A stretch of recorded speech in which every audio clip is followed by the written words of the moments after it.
I do think there is a deeper spiritual crisis behind a lot of these digital technologies because it is teaching a worldview that is contrary to what we believe as Christians, because we fundamentally, the life of a Christian is a life of self-denial, and the screen is just telling you that your life is all about yourself. Which is amplified by AI, as Arielle saying it's customizable. Yes. Outstanding is a production of The Washington Stand, your source for news and commentary from a biblical worldview. Welcome to Outstanding, the podcast where we look at issues in the news and how they affect our lives from a biblical worldview. I'm Casey Harper with The Washington Stand, and I'll be your host for today's episode. In an absolutely horrific story, a teenage boy in Kentucky ended his life over an artificially generated image of himself. The boy's father says a child predator used artificial intelligence to create a nude image of the boy and then threatened to publish it if that predator did not receive $3,000. One of the final messages found on the deceased boy's phone was from the predator saying the money was, quote, not enough. This tragic story is honestly hard to hear, but it is important. And we're familiar, with the dangers of kids meeting strangers online, social media addiction, cyberbullying. But what about artificial intelligence to generate fake images or cheat on homework? What if a child's best friend is an AI chatbot? How about this? Did you know that artificial intelligence boyfriends and girlfriends are on the rise? Or that pornography blockers on smartphones are pretty easy to get around for most kids? And new research suggests, as we're going to discuss today, that kids may actually be losing their eyesight from staring at screens. I think some parents might be worried about that too. Here to help unpack these issues, we have Clare Morell. She is a fellow at the Ethics and Public Policy Center, where she directs the Technology and Human Flourishing Project. Before joining EPPC, Ms. Morell worked in both the White House Counsel's Office and the Department of Justice. She is also the author of the newly released book, The Tech Exit, a practical guide to freeing kids and teens from smartphones. And our friend here from the Family Research Council, we have the one and only Arielle del Turco, director of the Center for Religious Liberty at FRC, who also helped craft FRC's public comment on the Trump administration's recent AI executive order. Thanks, guys, for coming on. Thanks for having us. Sure. So I want to start with you, Clare. Sure. When we talk about the dangers of social media, I think some people hear it and the dangers of AI, and they hear their parents back in the day saying, don't sit too close to the TV or you'll lose your eyesight. They hear kind of this fear-mongering that's common with new technology. So let me ask you, do you think that we're in that realm of the overprotective parent, or are we really having something to worry about here? I think we really have something to worry about here. And I think actually one of the problems is that the tech companies have told parents that screen time limits and parental controls can shield their children from all the harms of their technologies, because they want children using their technologies, whether it's social media platforms or smartphones. All of these companies recognize that children are a really big part of their business, particularly because the younger you adopt something, the more likely you are to continue to use it as an adult. So this is a profit model for them. And so they want to kind of tell parents, assure them that their kids can use these technologies in a way that's safe. But the reality that I found through my research is that screen time limits and parental controls are not fully sufficient for protecting kids from the kinds of harms.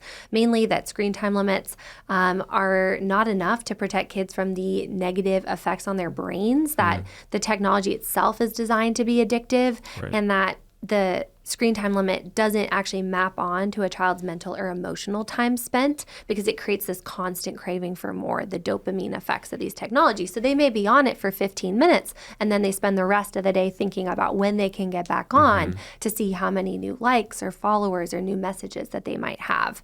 And so that, I think just the problem is so much deeper than the solutions that parents have been offered. And so that's why in my book, I argue for this total tech exit, mainly just pushing smartphones and social media out of childhood. And I really try to tell parents that it's actually possible, especially if you find other families to do this with you. So that just speaks to a little bit of the research that I found that just showed that the current strategies being sold to parents don't fully protect kids. And you were mentioning this horrific case of sextortion through a deep fake generated image. This is just really the tip of the iceberg of the types of harms that perpetrators and predators can do to children through these technologies. It just gives them incredible access to children.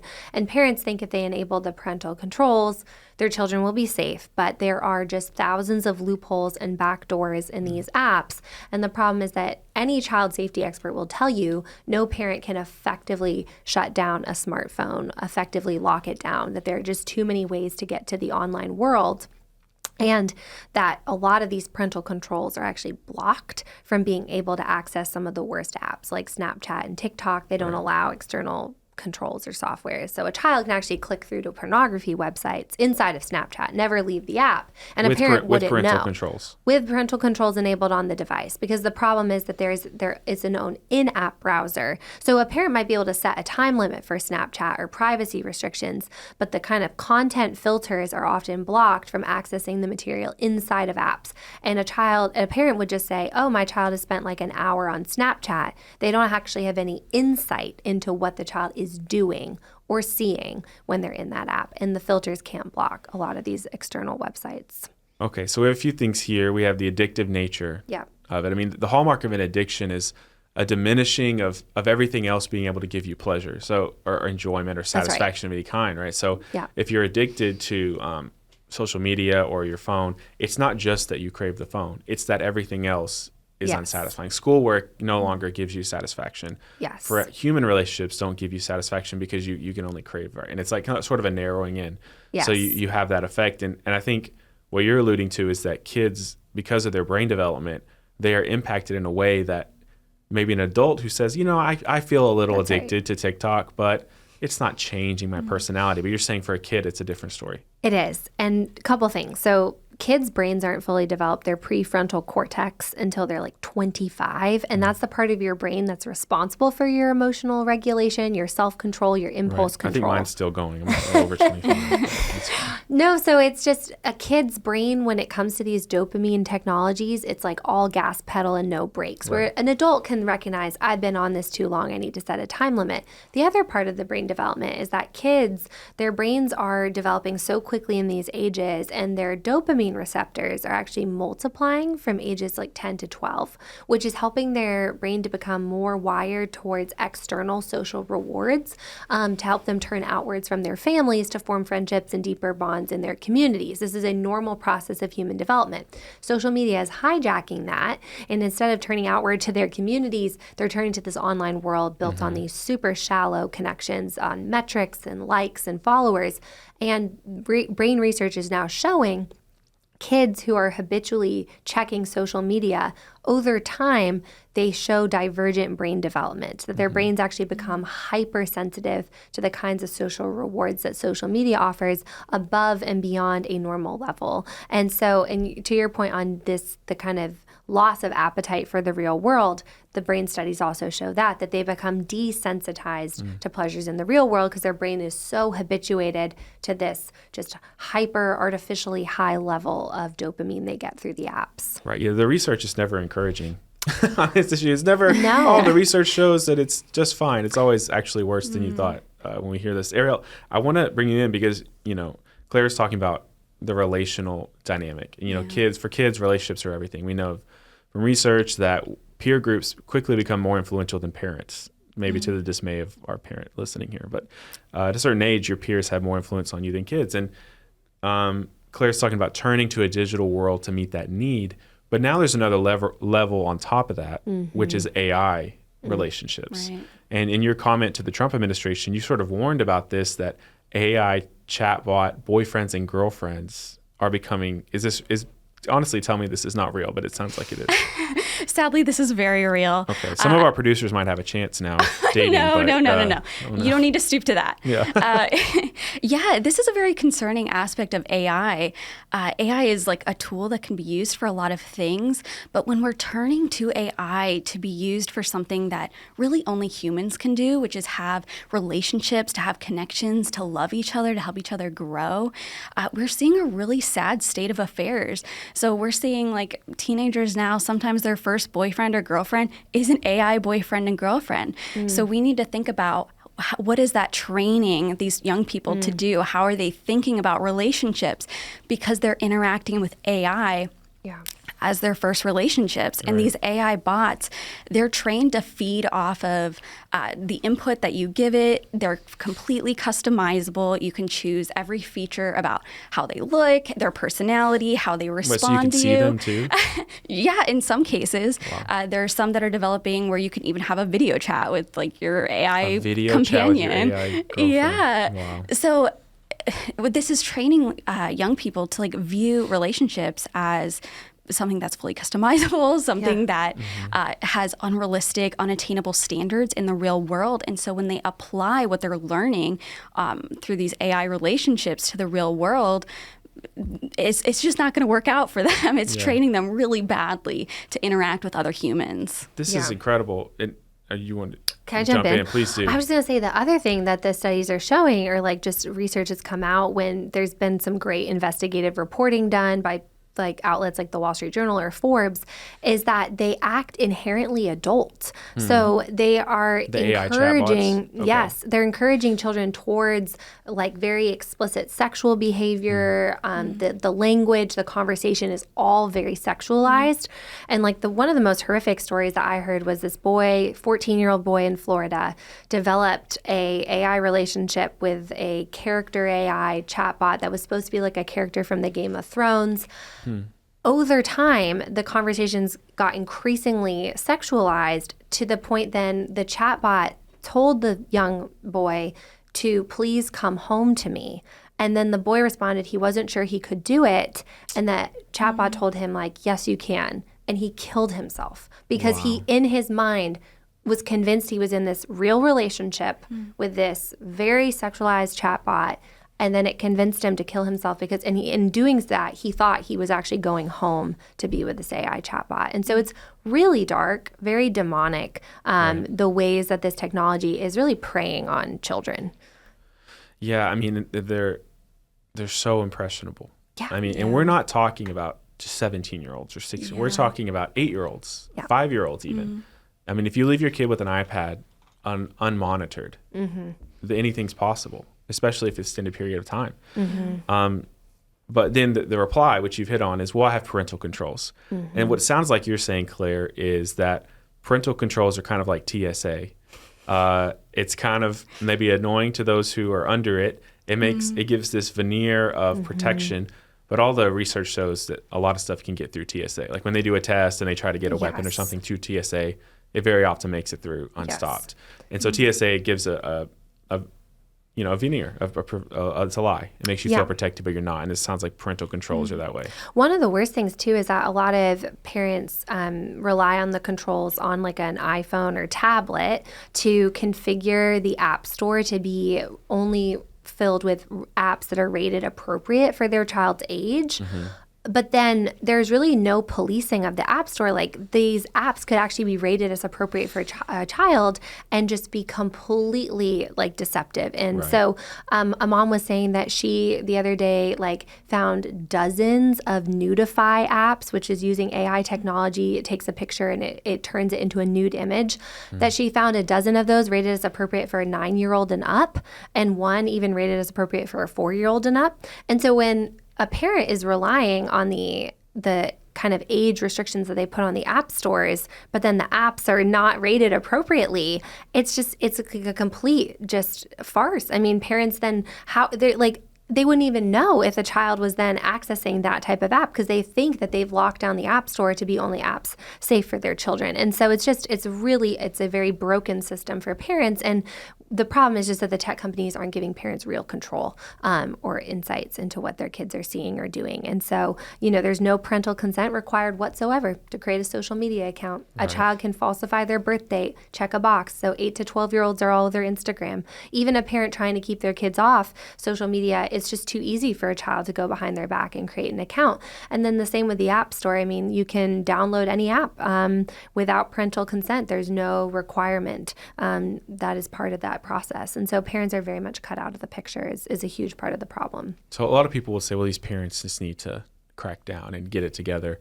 But, the kid can't buy cigarettes or, chewing tobacco That's or exactly something. right. Yes. And a lot of these things on the internet are actually arguably more harmful and because of predators and different things. And also they're much more accessible. Yeah. You don't have to drive and go to a store or anything like that. You can do it, while your parents are asleep in your bedroom or something. And so that begs the question of, okay, to what degree do these companies have responsibility? And what does regulation look like? We're in a weird nuanced space here because AI is developing, probably the most quickly developing technology. Yeah. So in a certain sense, you don't want to kill it, but you don't want to overregulate it because you don't even know what it is yet. It's not even close to its final form. And there's other countries and companies there that are just going to do what they're going to do anyway. So they're going to keep developing. So we want to be smart and regulate in a way that's not, totally killing it. But AI has a lot of dangers. These companies, tech companies, have a lot of dangers. What are we seeing in the regulatory space? I know that at the time of this recording, this bill in Congress has limitations on state regulations on AI. So, I would love to hear from both of you guys what we're seeing at the state regulatory level, good and bad. Do you want to go first? Well, I actually just wanted to build off of something you said earlier. And just make the point that these companies are not going to regulate themselves. There was a Wall Street Journal expose, a very long article where journalists had done a lot of research into how Meta staffers had raised a lot of alarms about how minors were able to use AI chatbots, and these AI chatbots were engaging in sexually explicit conversations with minors. It also exposed that like AI chatbots would be posing as minors and interacting with adults and having sexually explicit conversations with them. So it kind of went in both ways, both terrible, really bad for the spiritual, mental, emotional health of the minor users and the adult users. But what the Wall Street Journal found out was that Meta really just did not care. Meta did not substantially modify their AI systems at all in response to these alarms. This is just proof that the federal government has a role, state governments have a role, and parents have a role ultimately in limiting some of these features, because the companies, even if they're aware of it, they're just not motivated to address it. They're motivated by profit, and even to some extent the US government is motivated by competition with other countries. There's not a huge push to regulate AI, but I think precisely because the effects are unknown, especially when it comes to children, we don't know how interacting with all of these AI chatbots and AI tools are going to affect children 10, 20 years down the line. I think we do need to proceed with a lot of caution. And there is a huge policy role here, and I think Clare can probably talk about that. Yeah. No, I completely agree. I think that's the exact right point. Yes, while we may not be able to predict all the applications of this technology or all the harmful effects, like we're not going to have the studies yet, I think just seeing the effects of social media and smartphones and recognizing that the AI technology is only taking that to a more hyper-individualized, hyper-personalized, maximally extractive of your data technology that will only be that much more addictive to a child, I think caution is absolutely the right approach. And I think you can still allow for AI innovation to go forward while also protecting these technologies from children by just saying we're not going to allow children under 18 to access AI chatbots. Like it's clearly a very adult technology. And so you can still allow the companies a lot of innovation while also saying we don't want children to access this until you can really prove to me from the research that these things are not going to be detrimental to them. And I think unfortunately we often see the opposite, where a technology comes on the scene and it kind of very rapidly advances and then quickly diffuses and just kind of trickles down really immediately to children without really kind of any caution or regulation. I'll just mention a couple like really practical policy tools, both related to social media and AI. So at the state level, recently Texas passed this bill, and before them Utah passed it, an App Store Accountability Act that would require just parental consent for a child to access the App Store and parental consent for every instance of app download. And so what that would do is really put parents back in the driver's seat over a kid's app experience. Now, in my book, I argue for not giving a smartphone or tablet to a child at all, but I recognize not all parents might be there. And so at a minimum, we have to make sure parents are the ones determining what is happening on these devices. And so that would apply to social media apps. It would also apply to all these new AI chatbot apps or the Notify apps that are available in the App Store. It wouldn't be so easy for a child to just access those. So that's a really practical solution. It's been proposed on the federal level as well. I think, we didn't really delve into this deeply. But just talking about solutions to back parents up, 23 states have now passed laws to age restrict pornography websites. Because a parent can do everything in their power, but if it's too easy for a child to click through to Pornhub from Snapchat without a parent knowing, it should be on the porn websites to make sure kids aren't accessing their content. The same way you referenced that, a kid can't just go into a store and buy cigarettes. That's not on every parent isn't out there constantly shielding their kids from getting access to cigarettes. The stores act as these gatekeepers to say, no, we're not going to sell this to children because of the law. And so putting laws that really put the onus back on the pornography websites from keeping their, material safe from children. And as we increasingly see more and more AI-generated pornography or pornography using child sexual abuse material, that would also then be shielded from children if those platforms or those websites are age restricted.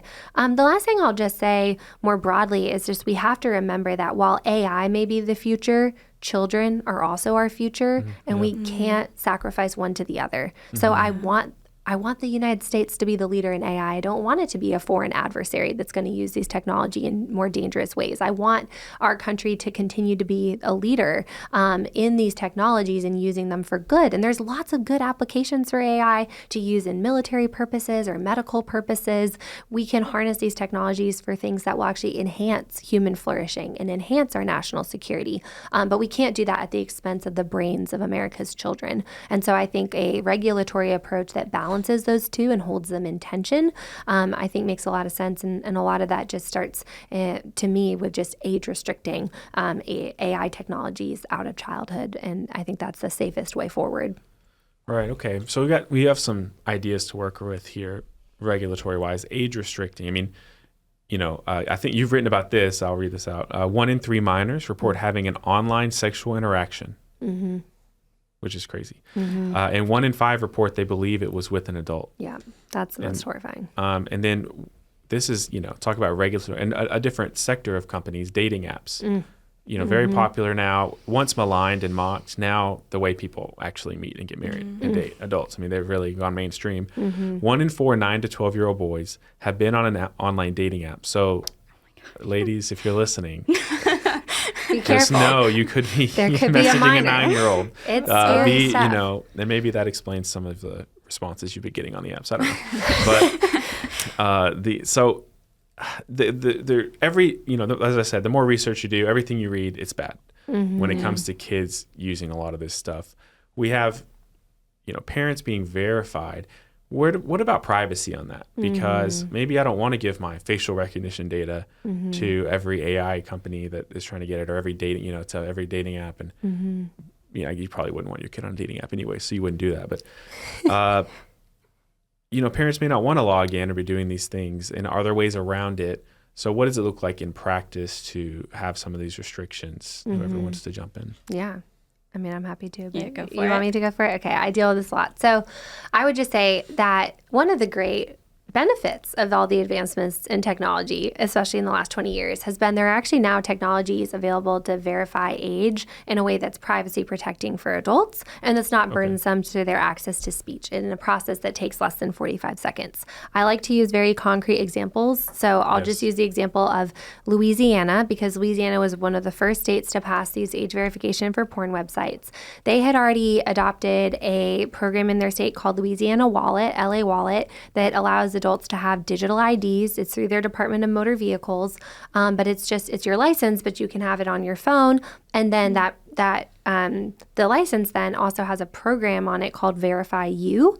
And when you then now in Louisiana, if you're trying to log on to a pornography website, which I hope no one would be doing, but I recognize adults will be doing that, then it asks you, do you have Louisiana Wallet? And you say yes. And then it will send to your phone app where you have the wallet a push that says, okay, verify you, wants to know if you're trying to access this site. You say yes. It gives you a token. You enter the token in the website. And then all that happens is that the Louisiana Wallet app conveys to the website this person's over the age of 18.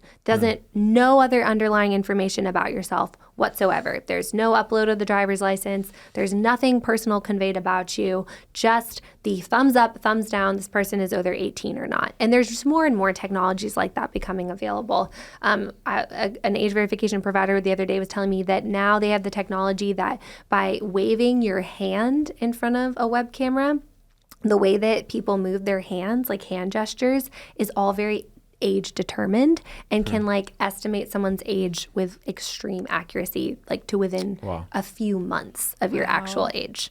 And that doesn't reveal anything about you. It's like your face is not uploaded, your ID is not uploaded. You just move your hand and it gets able to tell if this person is over or under 18. And so the technology is advancing so much that I think that we now actually have solutions where maybe we didn't actually 20 years ago to say, we can verify age in a way that is privacy protecting for adults, but also effective for keeping minors off of the parts of the internet that we don't want children to be accessing.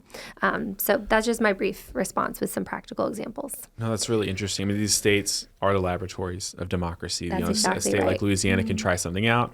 We see what worked, what didn't. Another state tries out something different, and we can maybe develop a federal policy. And it sounds like that's starting to happen in Louisiana. I'd love to hear any other examples in a moment. But I want to talk about maybe the spiritual side of this a little bit. And what are the conversations?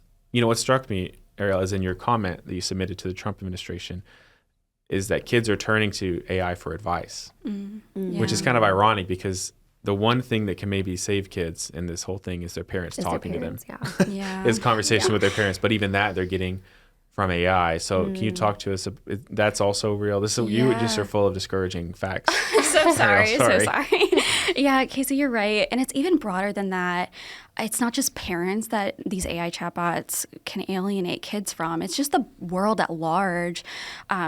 Claire mentioned this story, and at the time that teenager committed suicide, I saw in a news article, it said that AI chatbot was his closest friend. So he had a fake closest friend that was giving him terrible advice, which he ultimately killed himself because of. It doesn't get worse than that. But even when kids are interacting with this on a daily basis, it might be a more normal situation, they're still going to be potentially more quick to turn to that quick dopamine hit, the AI chatbot, which will respond immediately, as opposed to a friend that might not, a parent that might be busy. It just encourages the users to lean into the digital, technological, abstract world instead of leaning into real world community. And we have a huge loneliness crisis, and I think this exacerbates that. Mark Zuckerberg was interviewed on a podcast about a month ago, and one of the uses of AI that he said was very useful was to help with loneliness. Yeah, he did. I remember that. I don't think interacting with a fake person online is really going to help you with loneliness. But he's right that there's a loneliness problem. He cited some research that created by technology. Yeah. By the way. Exactly. Yes. That's the problem. Yeah. So it's not just someone's turning to dating apps to look for dates, which is bad enough, human dates. Now they're turning to AI chatbots to look for fake relationships. It's just a level above where we were. And it's just exacerbating the problem at such a terrible rate. Yeah.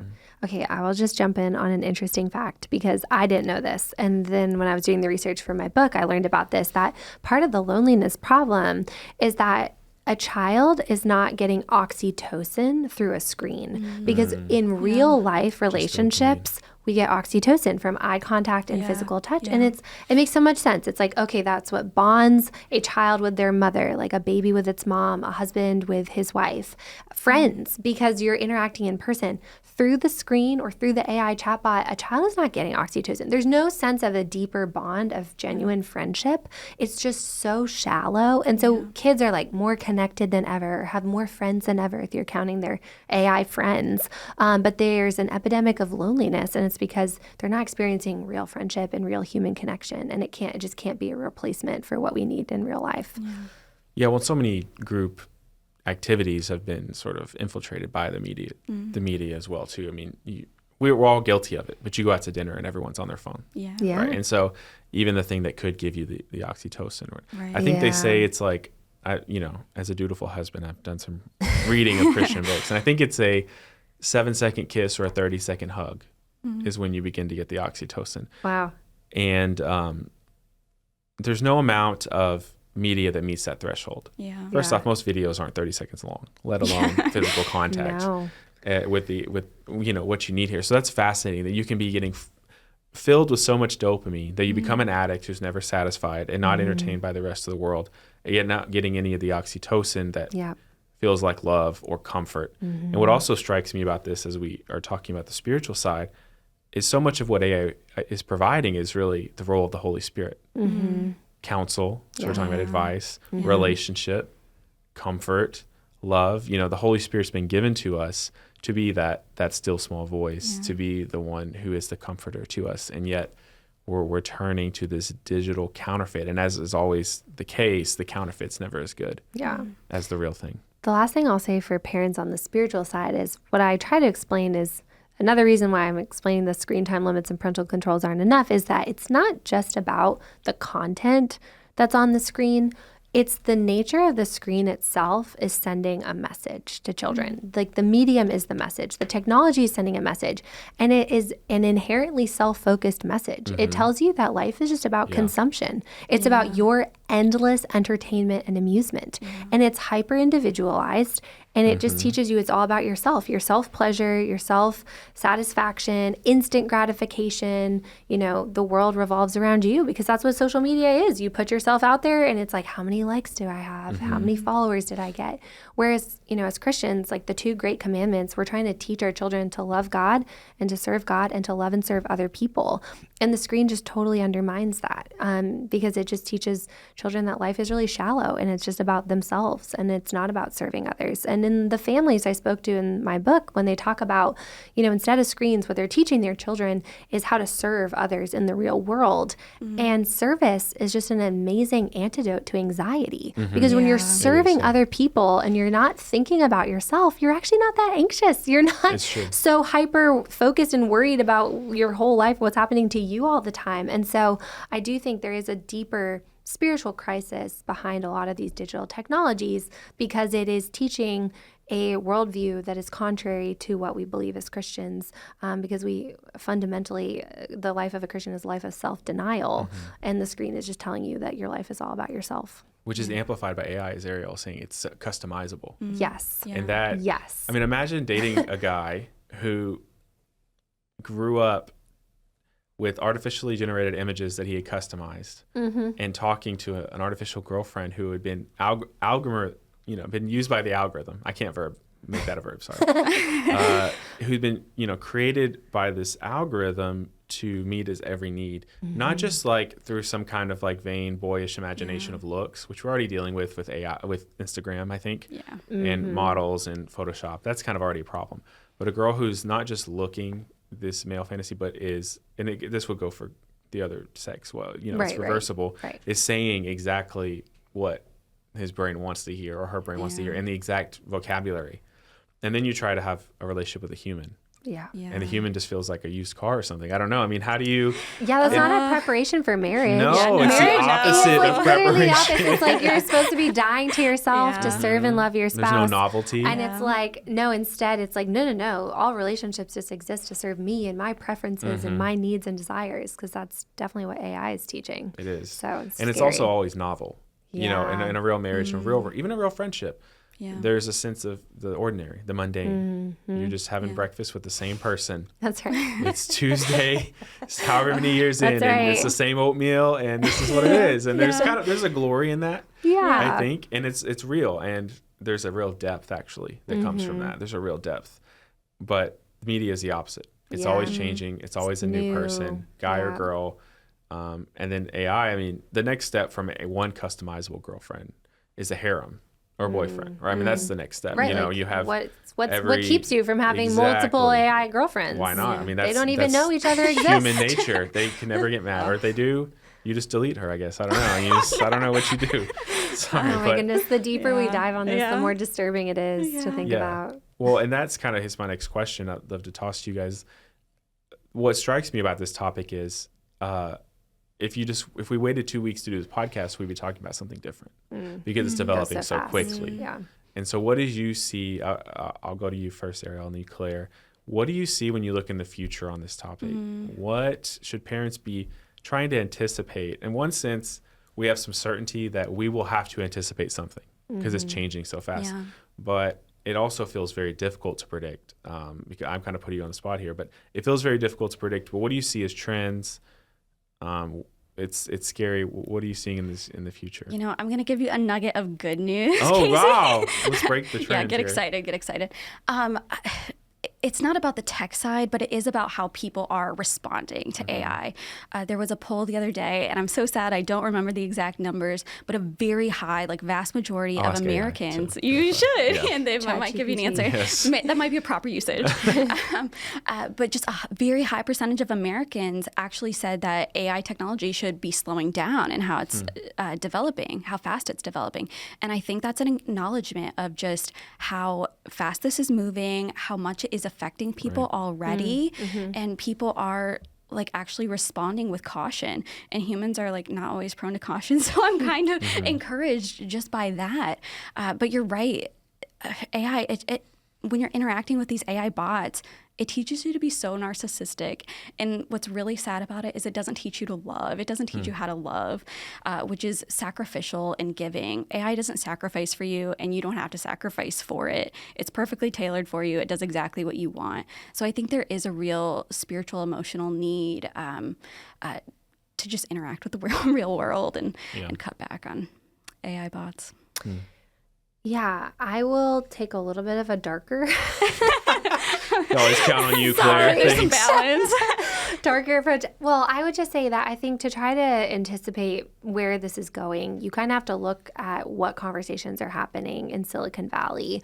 What are the goals that the tech designers have for their technologies, because they have a certain vision of the future, which is not a Christian vision. It's not a human vision. No. They really want to transcend. Yes, it's post-human. They want to transcend the natural limitations that God has created us with, and it's scary. They don't really want to even remember the past. It's kind of this moment that for them is just we're all of us going to be living in this metaverse. Like it's almost like forgetting the real world. They're trying to transcend the real world. They want us to inhabit the metaverse. They want us to be able to live forever in our, transhumanist personalities where we're uploading ourselves to the cloud. This was really horrifying. A friend, or I guess a colleague I've talked with some in Silicon Valley, was recounting how he was talking to a younger engineer in Silicon Valley asking if he and his wife were going to have kids. And they said, no, we're not going to have children because we're just going to have cloud babies. And he was like, I don't even, what even is that? What? You're uploading versions of yourselves to the cloud. And it was really eye-opening for me to realize, okay, I kind of thought this was all sci-fi and a little bit crazy, but it's actually not that far off of what they're actually thinking about in Silicon Valley. And I'm not saying that that is what's going to happen, but I think that we have to just recognize that they do have a certain vision for the future that is very that's very contrary to the view that we have as Christians, and to just be recognizing that we have to be on guard against that. And that is why I'm always arguing for these kinds of regulations to make sure that human life is really protected from the ways these technologies are accelerating so quickly. And I will end with this one hopeful note, which is that I think Christianity offers the answers, that I think it's difficult to be able to counter kind of the realities or the visions that they have for the future unless you have a real true reality and that you know what human life is for. And that, I think, is going to be the answer to be able to guide us through this kind of accelerating future, is that we as Christians know what human life is for, and we know what human nature is. And those are the answers that we're going to need to help us navigate the technologies that are changing so quickly. Yeah, I think this is really a helpful conversation for everyone, but all for parents as well. As we kind of start to land this plane, I want you to make the case for abstention. So, you've been dancing around it a little bit. I think this is a tough pill to swallow for, well, the kids, are screaming to turn this off right now. But I'm very open to this conversation. I have 2 young children. Yeah. And there are some parents, and I know people who say, we're not doing it. Maybe they're not getting phones till they're 16. So you make that case in your book, The Tech Exit, a practical guide to freeing kids and teens from smartphones. I noticed you use the word freeing. It's a liberation. It is. So what is the case for abstaining? You've made it a little bit already. Hit us and our listeners. Yeah, I would just say that I think what my research has shown me is that children develop best not on these technologies. And if you think about it, I think it sounds like an extreme position today because we are so saturated in a smartphone culture. But like 18 years ago, this is how everybody raised their kids. Just 18 years ago. Like, this is how everyone grew up. And I'm saying that because the iPhone was invented June of 2007. So the iPhone's about to turn 18 years old. Oh, wow. And I think it's interesting to see that as the iPhone is becoming an adult, we've realized these things are really only safe technologies for adults because of human nature and the way children develop.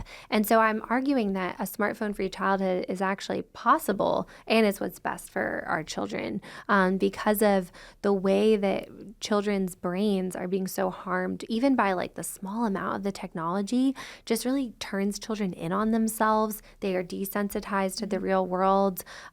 They are isolated. They don't want to have friendships in real life or with their family members. Like, I could go on and on and on about all the reasons, but I think what really convinced me was just that the parental controls and screen time limits were sold to us as the solution, and they're just not, and that actually a total exit is necessary. Not only is it necessary, but it's actually positive. It is a positive exit. That saying no to screens is saying yes to so much more in real life. And that was like the most exciting part of the book to write, is to explain what then these families fill childhood with instead, with things that actually help progress them towards adulthood, real world responsibilities. They take on chores and different tasks around the house. They learn that sense of hard work and independence instead of the screens that just turn them in on themselves into mindless consumers instead of producers. And so it's a really hope-filled book to say it's possible. It's never too late to reverse course. I walk parents through how to kind of detox your kids from these screens if you've already given them.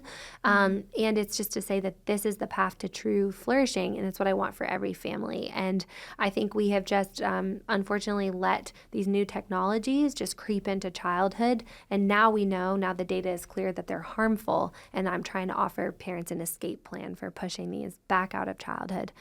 So yeah, that's the book.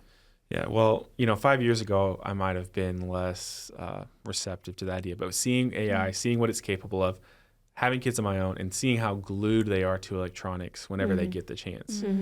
They're mesmerized. It's hypnotic. So powerful. It takes is like like no nothing time. else. Like nothing else. How they cry when you take it away. Yeah. It's extremely powerful and influential and impacts them. And when you see it, you see in other kids, but you see it in your own, it really it hits you in a different way. Yeah. I referenced this earlier, so I have to hit it as we close here, because this is the craziest thing. Oh.